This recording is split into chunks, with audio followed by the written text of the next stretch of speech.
everyone. I hope you had a delicious lunch.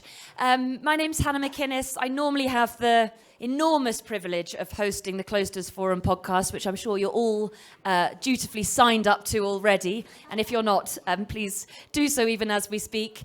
And I now have the equally enormous privilege of hosting this Insight Q&A for the next half an hour. I know I'm in a room brimming with some of the most innovative, exciting, impressive job titles that there are, but even amongst that impressive selection, Tristan's really does stand out. He is the natural navigator.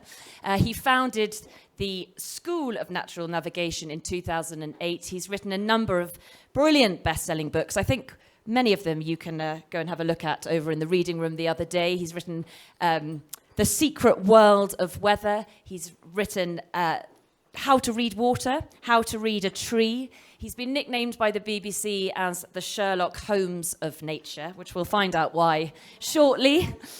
He's led pioneering expeditions in small boats across oceans. He has flown solo to Africa and the Arctic. It's one of the most fun bios I've ever had to read out. He's also the only living person, I think, to have flown solo and sailed single-handed across the Atlantic, and he's tested Viking navigation systems as well. I'm going to stop now. There's so much more to say, but I want to hand over to you. So just before we sort of move in and, I guess, get to cities, which we are all here for, perhaps you could explain beyond that, well, that extraordinary bio, just what you're all about and what kind of drives the Natural Navigator. Thanks very much, Hannah, and thanks everybody for being here for this talk and to the forum for inviting me. It's been eye-opening and fascinating every minute so far. I was a restless kid on good days and a rebellious kid on bad days, and I found that going on journeys seemed to calm me down and get me in a better headspace. And it took me quite a while to appreciate that the art of navigation, the wonderful art of navigation, is the skill that allows us to shape our own journeys. So every journey any of us go on for the rest of our lives, we have a choice. We are either a passenger or a navigator. You can't be in between, really. Very often, it's a good choice to be a passenger. When I head home, I'll be a passenger most of the way. But if we want to really understand places, journeys, and people, and nature, then understanding navigation is a key part of that. But what happened is I started doing small journeys that became big journeys that became quite serious expeditions. You touched on some of them there. The sort of thing I would do, I was working in the travel industry at the time, and I'd get 2 weeks off and try and find a friend who was willing to give up 2 weeks of their time as well and say, let's try and get from the south coast of England to the highest point in North Africa and back without buying a ticket. So I'd be flying little aircraft and sailing boats, and then we'd be heading up into the high Atlas Mountains and following a different route back. And through that process, I got to the point where I felt I understood conventional navigation. But something I hadn't expected was it made me fall out of love with the amazing kit. So technology is fantastic, as we all know. But the truth is, if you do any journey staring at a screen, it doesn't matter where you are. You will not understand it in more than about 4 or 5 colors. Whereas, so what happened was, I was in my 20s. I was starting to think, well, maybe this 1,000-mile expedition across a desert is not going to teach me as much as 1 mile walking across some countryside without any kit at all. And when I did that, it transported me back to the childlike curiosity, the fascination, the sense of awe. And so the rest of my professional life, that's what I've been doing. A lot more small journeys than big ones, but learning wherever I possibly can. I see my work as I'm a treasure hunter. I don't mind where the treasure is. Sometimes I have to head deep into remote jungles or cross oceans. But very often, you know, I've never, like all of us, I've never had a day where I don't learn something. And there will be, you know, some of you already will be unwitting sort of contributors to my next book, because I'm just trying to understand all the different ways we can understand where we are and how to get to where we want to be, and using landscape as the source of as our guide. Every single thing, and I mean literally everything, and we'll throw this out there hopefully, anything anybody's ever seen outdoors, or perhaps today or in the past couple of days, is a clue and a sign. And you can put me on the spot. I won't always come up with a perfect answer, but you'll get to see how my strange mind works. If you just name something you've seen outdoors, and I'll sort of, you'll hear the cogs whirring as I try and find a clue and a sign in it. I just saw you do that on your Instagram. The goats are a sign that... Yeah, I was taking the mickey about the beautifully. I mean, does it get a more romantic experience than walking yesterday with Gudrun? And you can tell the cows are there because of the bells. And what I've found in my work is that because our brains are so busy, by some estimates, our brain is hit with 11 million bits of information per second from our senses. So if any of us are feeling frazzled at any point, there's a good reason. That what we tend to do is bin the richness. You know, the brain is thinking, is there an urgent need to focus more deeply on something? And most often the brain is saying no. So a good example would be if you look at a landscape, like a fantastic landscape out there, the brain will pick on certain things. If there's any motion, if you see a person, an animal, like a bird moving, your brain will say, you need to check on that because it's a prioritization sort of thing. And in that instance, you know, our brain now in the modern lifestyle might stop and just go, oh, that's lovely. Whereas the natural navigation way of looking at it is kind of, okay, bells means cows, means grazing, which means we're going to emerge from the woods fairly soon, which means the wildflowers will change, which means the insects will change, which means the birds will change, which means the clouds will change, which means the temperature will change, which means everything changes. So, I mean, I suppose the two questions of that is why it matters that we start noticing in that way or thinking in the way that you're trying to encourage. But before that, cities, I mean, you've mentioned hills, you've mentioned the sort of absolute antithesis of a city, which is that view out there. Everything you've spoken about so far, jungles, forests, oceans, how does this translate to a city, urban, high-rise, or whatever it might be, landscape? Yeah, my work is underpinned, I discovered, it wasn't something I looked for, but I did discover my work is underpinned by two sort of pillars, two ideas or philosophies: non-randomness and interconnection. So non-randomness, there is a reason for everything we see. It is the way it is, and it is where it is for a reason. And if we take a moment and are curious, we can usually fathom what that reason is. Interconnectedness, because if you look deep enough, absolutely everything is connected. In the case of cities, it is very tempting, again, with an overloaded brain, to think, well, there's just kind of stuff here, but that shop is where it is for a reason, that cafe is where it is for a reason, that building is slightly taller than the one next to it for a reason. A TV satellite dish, for example, it's an ugly piece of kit, but once you know they point towards the equator, you can actually start to tune to even ugliness in a city and understand things. So if you stand in a town or a city you don't know well, and instead of reaching for your smartphone, let's say you're waiting to meet somebody, and they're running 5 minutes late, instead of doing the thing we all do, just thinking, that's what my smartphone is for, it's to entertain me. You just pause and say, I'm gonna look at this landscape, and I'm going to ask myself two questions. Which way am I looking, north, south, east, or west? And then you pick one thing in the urban landscape and say, tell me something, give me a clue. There is nothing at all that is random. To give you one example, I was walking in Edinburgh, and I noticed cafes on one side of the street and bars on the other. East-facing side of the street, people enjoy their coffee in a little sunshine, especially in Edinburgh. By the time it's evening, somebody wants a cold drink, they're going to want a bit of sunlight too. So it would be easy to look at that urban landscape and say that's all random, there's just stuff out there, but it is all arranged with order in mind. I mean, you said pause there, and you say whenever I need to get to a meeting in a big city, I try to make sure I have half an hour or more to spare. And I think many people would just say, well, lucky you, I don't. No one does. Everyone just is always seemingly rushing from A to B, especially in a city. I mean, how do you encourage people to take half an hour to spare, let alone 5 minutes, not to use the app, which essentially does it quickly and easily and what everyone's after? Yeah, I'm going to steal a wonderful idea that when I was first trying to get into meditation, that was said to me, try and meditate for at least 5 minutes a day. If you don't have time for that, do 10 minutes. I do feel there's a lot of truth in that, isn't there? And I would say if you genuinely don't have 2 minutes to look at a cityscape around you, then something's not quite right. So you don't find, I mean, I'm going to push back because I think how many people when you get off, a lot of what you're talking about is when you get off the tube, for example, one of the things you encourage people to do is look up, look at the clouds, navigate your way to the next place that way. But a lot of people get off the tube, and the reason that they look straight down at their phone is because they want to get straight to their destination. So how do you sort of get this slowing down message out there then? Well, I think it's similar to is natural navigation necessary? If your sole aim is to rush through life and then die, natural navigation is definitely not necessary. I mean, mine isn't, but I'm speaking for the people out there. Yeah. But if the aim is to understand something about where you are, where you're going to, and the bits in between, then natural navigation is completely vital.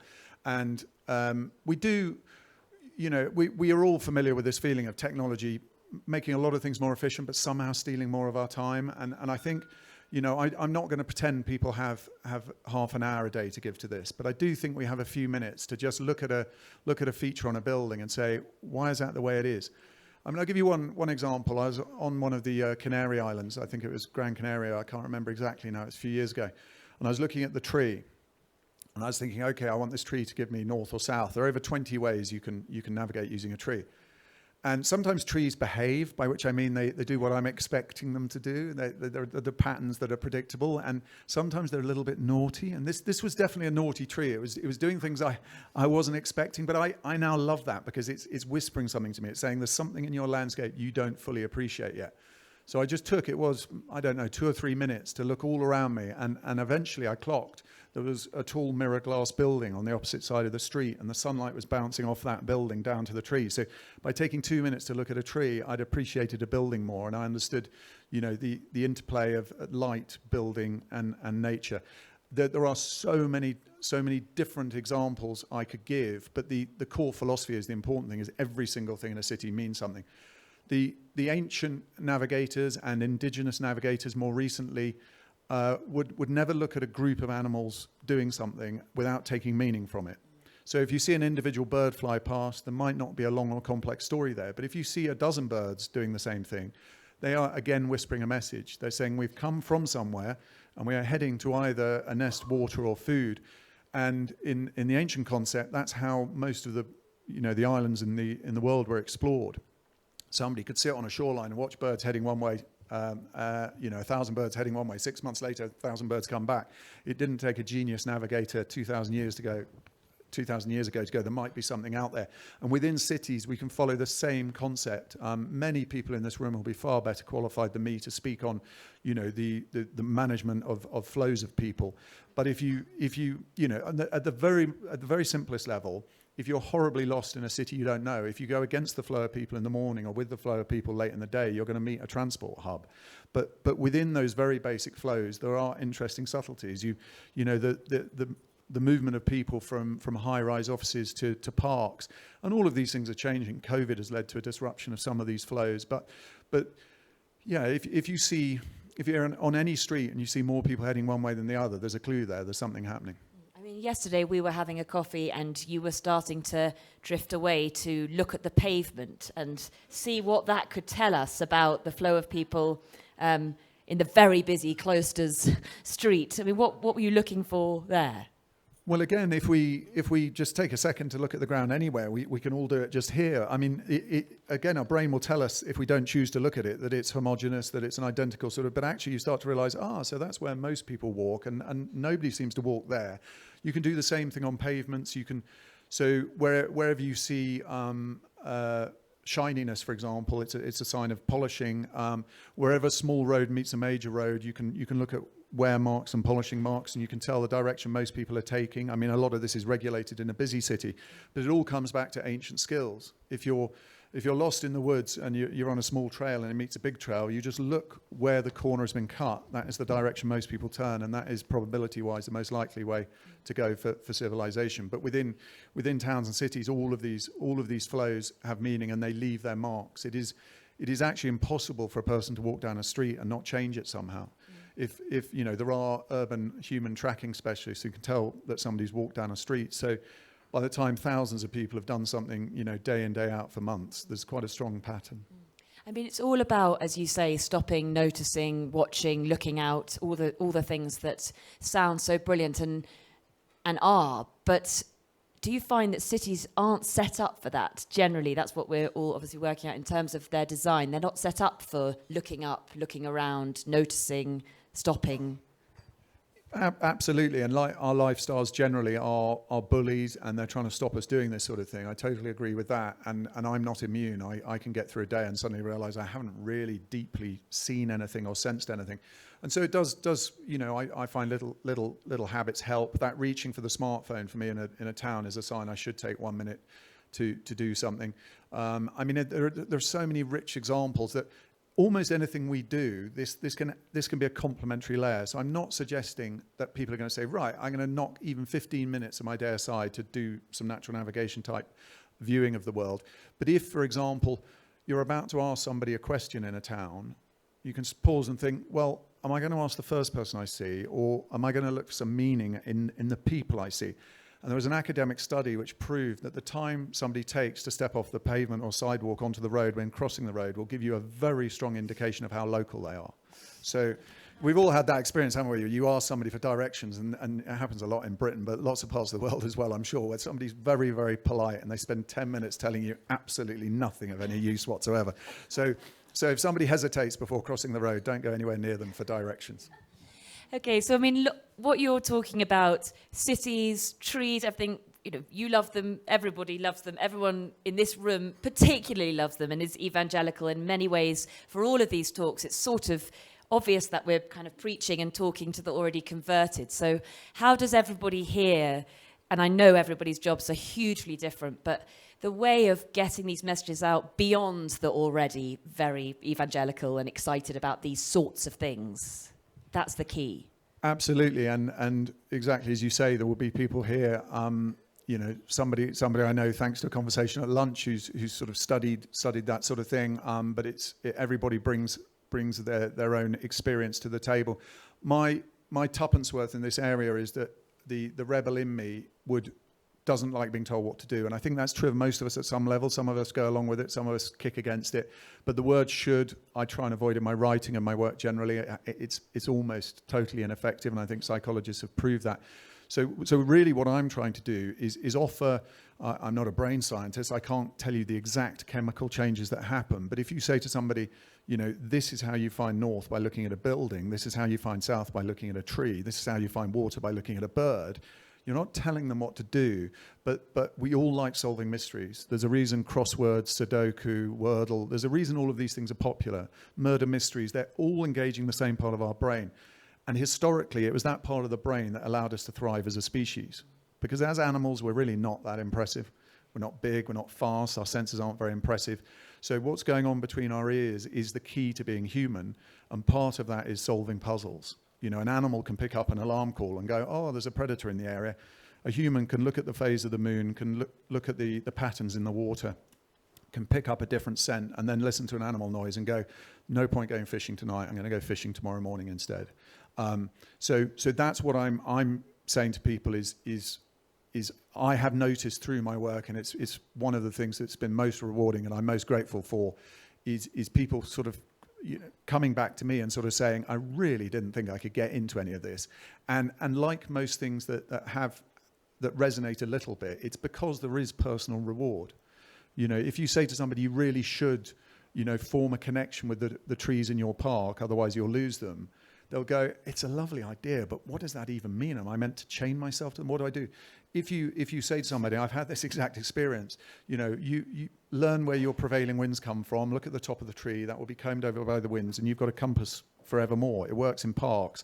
Once people start doing that, I've had this exact experience. Somebody wrote to me and said, I wouldn't have noticed if somebody chopped that one tree down, you know, 10 years ago, whereas now, let them try.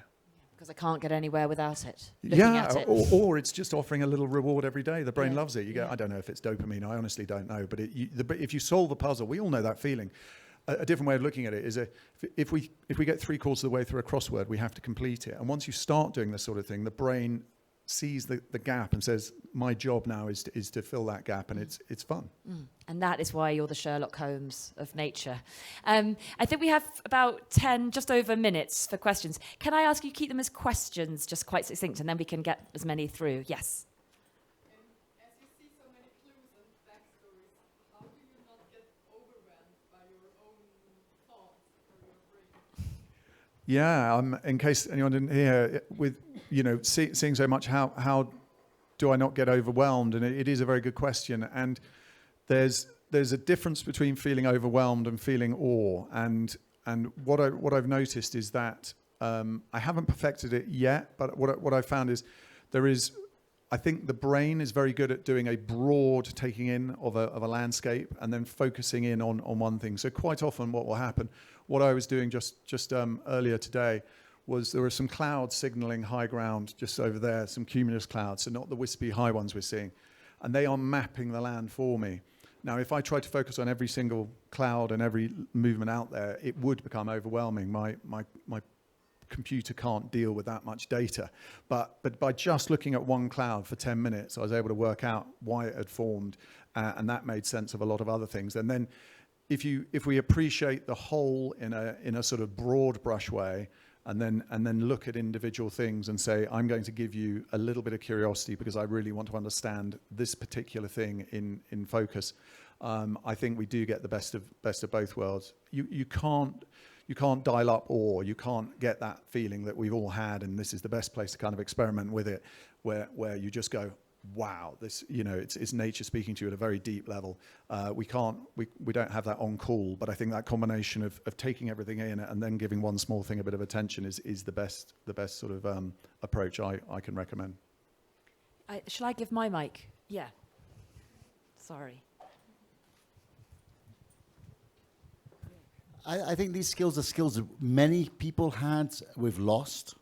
How do you think how would you help people like me who have teenage children to get them to take them up? I mean, I remember the time when there was no Google Maps. I like finding my way around. How can I help my daughters understand that's what they should do? Yeah, it's a very good question, and definitely one of the big challenges at the moment.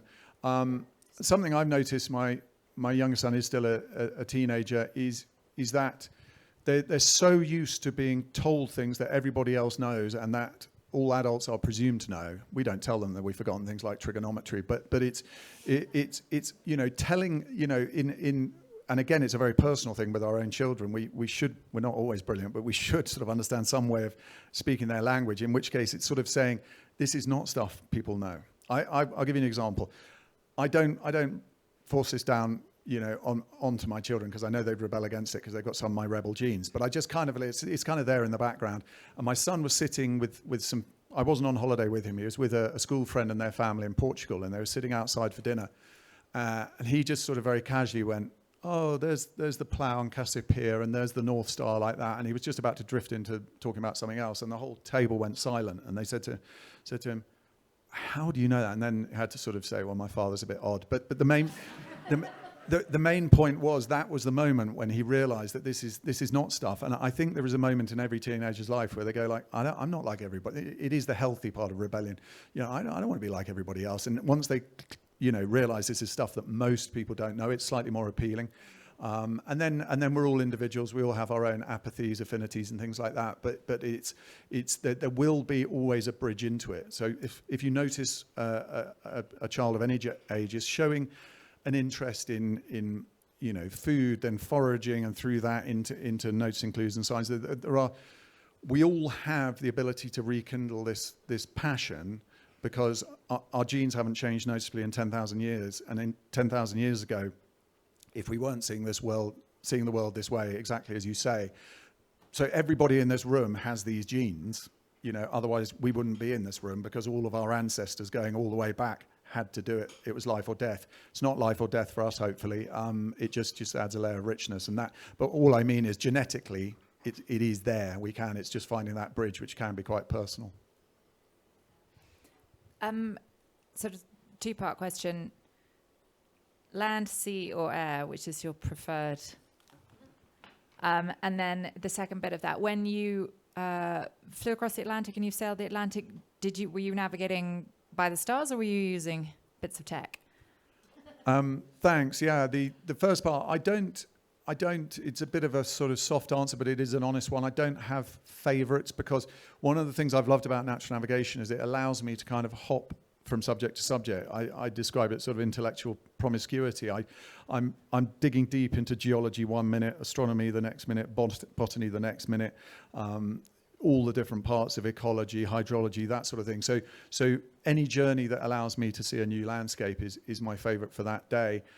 When I was doing the transatlantics, that was the end of a 7-year process to I really wanted to put my head on the pillow at the end of the day and say, I've got good at something. And so I made the Atlantics. It sounds ridiculous now, but I was probably, as well as rebellious, I was probably a bit insecure, and I was kind of like, how can I convince myself that I've actually got quite good at something? Oh, if I fly solo and sail single-handed across the Atlantic, I must have got reasonably good at something.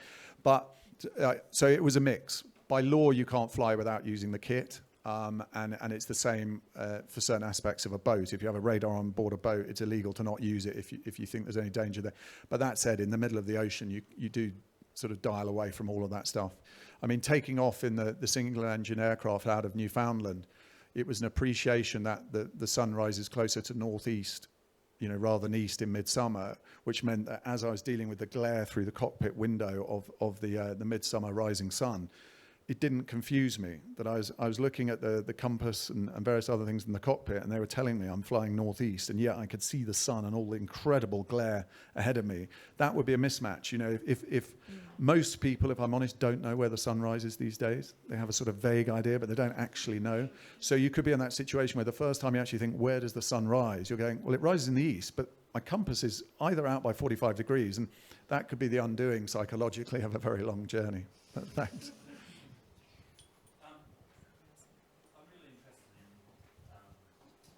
Sorry, the mic's just coming to you. I'm sorry. Thank you. So I'll be faster. Steiner said there was 12 sensors. We're sort of operating on 5. Most people seem to be operating on 1, which is sight. Have you noticed that you've developed more sensors? A lovely question, thanks. I don't know whether more. I mean, I come across, ideas and try and incorporate. Like everybody, I'm standing on the shoulders of giants. So it is very, very rare that I feel I've done anything 100% original. I'm sometimes looking at things from a fresh perspective. And that's, so I can never work out how you either spell or pronounce this word. Is it proprioception? Does anybody know? The proprioception is, yeah. So where your body's telling you. So at the sort of most basic level, we know the difference in feeling between a 5-kilometer walk and a 1-kilometer walk. But that sort of thing can be, you could spend time allowing. You could just go for a walk and this is where technology and awareness can pair quite nicely. You could choose to say, for example, I'm not going to look at anything. I'm being led on this walk. I'm just going to try by tuning into my body to work out exactly how long it is. I'm not going to get to the end and say that was roughly 3 kilometers. I'm going to say, well, I think that was 3.24 kilometers, because I started feeling, that feeling the last time I did it, and that was about that point. But actually, now I think about it, I forgot to have breakfast, so my blood sugar's a bit low, so it probably is slightly less than I think it is. And by the time you've gone down that line of thinking, you've included absolutely every part of your life in it. You had the phone call the night before with the person who made you, annoyed about something, to the wind, to the temperature, everything. So nothing is random, but yes, I certainly wouldn't say I've discovered new senses, but I'm always delighted if I can think of another way of incorporating them with a different angle. I think we probably might have to wrap it up for needs. Oh, we've got time for one more? Okay, sorry, one more, because I think you had up at the beginning. I might not need a mic. Okay. Really interesting. Thank you for the conversation. I was wondering if, because we're talking about resilience and climate, if we could use natural navigation to take us forward in what we want to do. For example, in how I build a building, could I use natural navigation to make it cooler, warmer, take care of the wind flows, or could I use it for sustainable fishing? Have you thought of, it's a little tactical, the question, but any practical uses? Yes, I do think the two disciplines overlap. In terms of architecture, I'm not, again, qualified to speak there, but I can see so for example, in my work, I'm looking at the alignment of buildings, and there's always logic there. Nobody sort of wakes up in the morning and thinks, let's throw a building up randomly because that'll work well.